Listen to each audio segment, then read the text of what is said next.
Halo, Assalamualaikum warahmatullahi wabarakatuh. Kembali lagi bersama channel Bintang Jagoan Neon. Kali ini aku mau sharing sesuatu yang baru saja dialami. Dan ini baru booming banget ya, bukan booming ya, baru berlangsung banget karena lagi momennya. Ya, lagi momen pencarian tiket angkutan lebaran.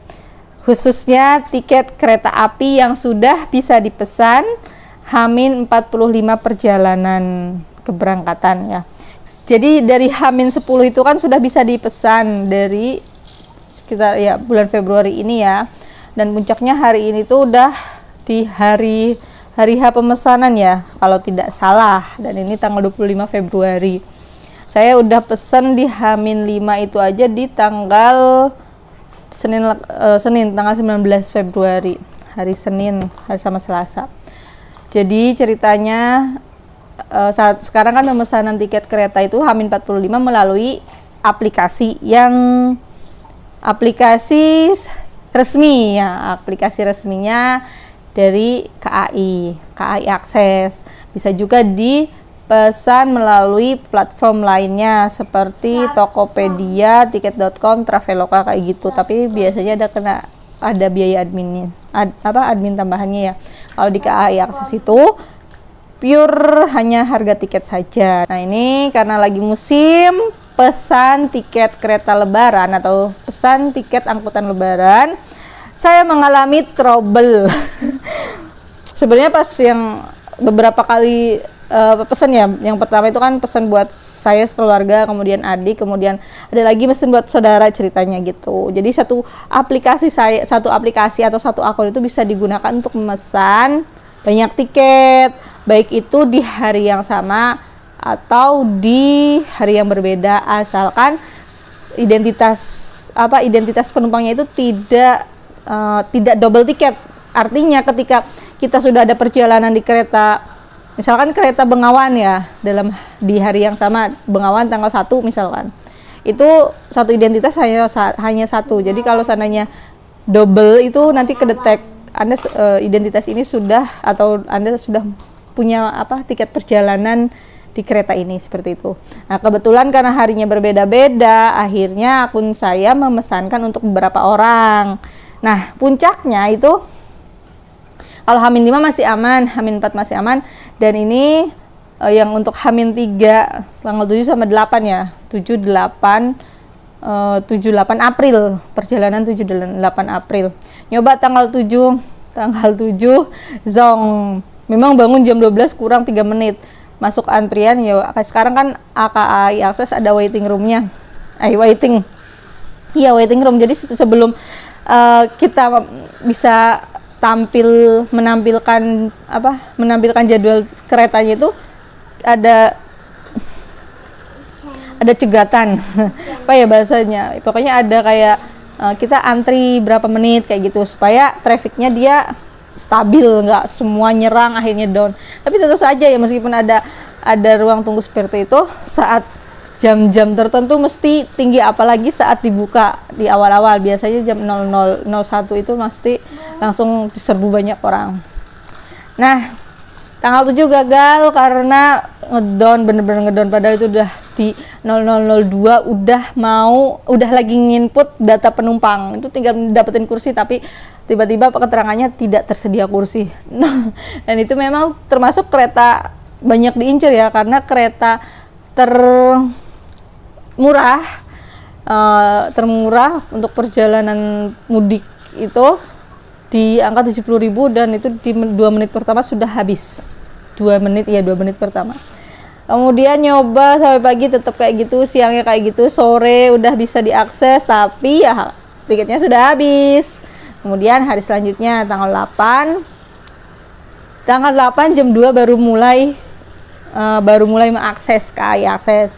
Dan ternyata hampir setengah jam 45 menitan. Nah, setengah jam masih ruang tunggu, masih muter-muter di ruang tunggu. Terus akhirnya setelah 45 menitan masuk, dan entah kenapa tiba-tiba langsung dapat bisa input data penumpang, dapat kursi, dapat ya udah udah dapat kode booking, tinggal bayar. Dan saya selalu memilih cara pembayarannya dengan QRIS atau pokoknya QRIS ya.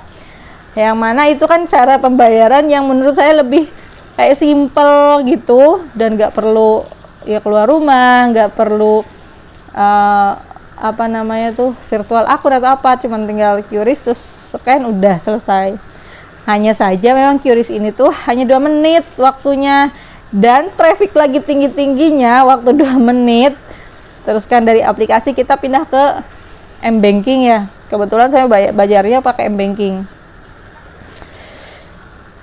2 menit itu udah kayak diburu-buru. Oke, mungkin masukin kata sandi, masukin PIN, kemudian pilih menu pembayaran, dan itu 1 menit pertama, 1 menit berlalu. Dari 1 menit kedua ya lancar sampai akhirnya masukin PIN, transaksi berhasil. Pas balik ke aplikasi KAI aksesnya, tiket ini kadaluarsa. Padahal di situ QRISku berhasil guys, mutasi sudah terpotong, sudah ada mutasi terpotong ke QRIS KAI itu. Kemudian buka KAI akses, tiketnya tuh nggak ada. Serasa ya Allah, uang keluar tanpa ada yang dipegang gitu loh guys. Akhirnya ya sedikit panik awalnya. Terus akhirnya karena sebelumnya udah pernah ada pengalaman transaksi yang tidak dikehendaki ya, yang sempat ramai juga di di channel saya tentang transaksi yang tidak diinginkan dari salah satu bank. Dan ini juga ya kurang lebih hampir seperti itulah, mirip lah. Soalnya kenapa? Harusnya kan ketika kita bayar dan itu kadaluarsa kan harusnya kode tidak sah atau kode tidak berlaku lah, itu tuh masih bisa dibayar gitu sampai berhasil, sampai benar-benar udah uang kepotong. Akhirnya tapi pas buka KAI akses karena traffic tinggi, ngeloading terus, tiket tidak ada. Hanya ada dua tiket sebelumnya yang sudah berhasil aku bayar, karena dua sesi tiket sebelumnya tuh lancar gitu loh, QRIS terus bayar udah selesai. Lah yang ini yang ketiga kok mendadak ada trouble. Disitunya kadaluarsa, tiket tidak diterima, uang kepotong. Gak panik, enggak berusaha gak panik guys. Dan ternyata baca-baca di langsung pencarian ya di Google, ada yang mengalami seperti itu. Keterangannya pembayaran berhasil melalui salah satu aplikasi pembayaran, di link aja atau apa gitu beritanya. Kemudian tapi tiket tidak ditampilkan di KAI akses. Akhirnya kasus tersebut bisa diurus melalui customer service dan memang bisa dicek di sistem sana. Jadi yang kasus yang saya baca itu, dia tiketnya terbayar tapi tidak muncul di aplikasinya, sehingga solusinya itu dikasih kode booking manual. Selamat kalau yang saya baca itu. Saya udah ada gambaran nih, kemungkinan kasus saya juga seperti itu awalnya. Sampai akhirnya saya berusaha telepon CS, terus WA CS, melalui Instagram, semua sibuk, Railmin sibuk, CS juga sibuk. Pokoknya customer service full, gak ada yang bisa dihubungin. Akhirnya karena itu tengah malam juga ya nggak mungkin kan kita pengen pembayaran yang tunai guys.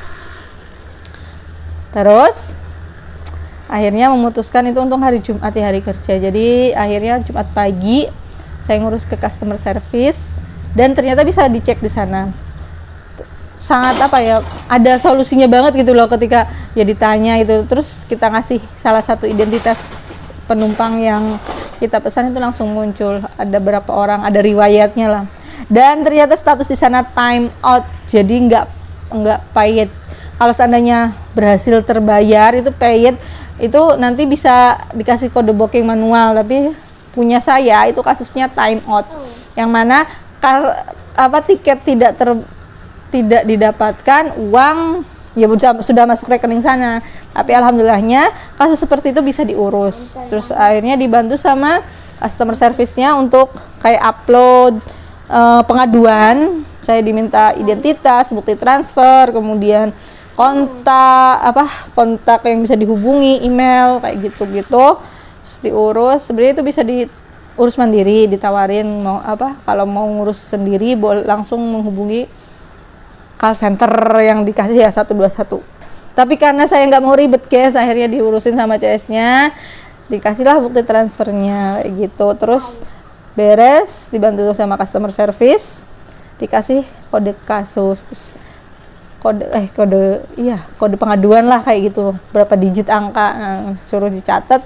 Nanti kalau sananya dihubungi, nanti nyebutin kode kasus itu sama salah satu nama penumpang yang ada di pesanan kita. Enggak sampai di situ ya, kita masih menunggu. Katanya 2 kali 2 jam kemarin saat lapor itu minimal akan ada progres, tapi karena tapi setelah saya cek pantau di email tidak ada. Maksimal itu di 3 kali 24 jam. Jadi masih menunggu, dan ini baru 1 kali 24 jam hari kerja ya. Nanti kalau seandainya 3 kali 24 jam tidak ada progres, baru kita follow up lagi ke call center KAI-nya, seperti itu guys. Dan uangnya itu nanti yang kembalinya utuh. Jadi karena tiket tidak berhasil ditransaksi, yang kembali utuh, beda dengan pembatalan. Kalau pembatalan kan ada 25% ya terpotong ya, kalau ini utuh kayak gitu. Jadi buat teman-teman yang lagi melakukan war tiket angkutan lebaran, mengalami kasus seperti ini, jangan panik, bisa diurus berapapun itu uangnya. Kalau seandainya males datang ke customer service, bisa langsung ke call center 121-nya aja kayak gitu guys. Terus ada pesan nih dari customer service-nya buat teman-teman yang lagi berjuang memesan tiket angkutan lebaran. Disarankan pembayarannya melalui tunai via Alfa atau Indo katanya. Saya pikir ya kan tiketnya dibuka jam 12 malam gitu. Kalau kita mungkin kalau di kota ada ya yang buka 24 jam ya, kalau di desa paling simpel kan lewat transfer bank atau QRIS kan. Terus karena memang traffic lagi tinggi, lagi banyak yang menggunakan, takutnya ada delay antara pembayaran dan bookingan si tiket, tuh katanya disarankannya pembayaran tunai saja kalau lagi kayak gini, kayak gitu. Jadi untuk yang transfer bank, QRIS atau uang elektronik itu sebaiknya dihindari dalam pembayaran untuk angkutan lebaran ini, untuk mengurangi semacam gangguan atau ya hal-hal yang tidak diinginkan seperti kejadian saya kayak gitu guys. Seperti itu, ini masih dipantau progresnya, maksimal 3 kali 24 jam. Kalau lebih dari itu ya itu harus di follow up lagi kayak gitu guys. Oke guys, sekian dulu sharing kali ini. Nanti saya update perkembangan kabar uang tersebut ya, karena lumayan uangnya, nominalnya lumayan besar yang ini karena pesen untuk 5 orang. Jadi saya akan memperjuangkan hak saya guys, dan ini menjadi pengalaman berharga banget. Jadi kalau seandainya ada teman-teman yang mengalami hal tersebut, segera urus ke customer service, baik itu secara online atau offline kayak gitu. Terima kasih sudah menyimak video ini.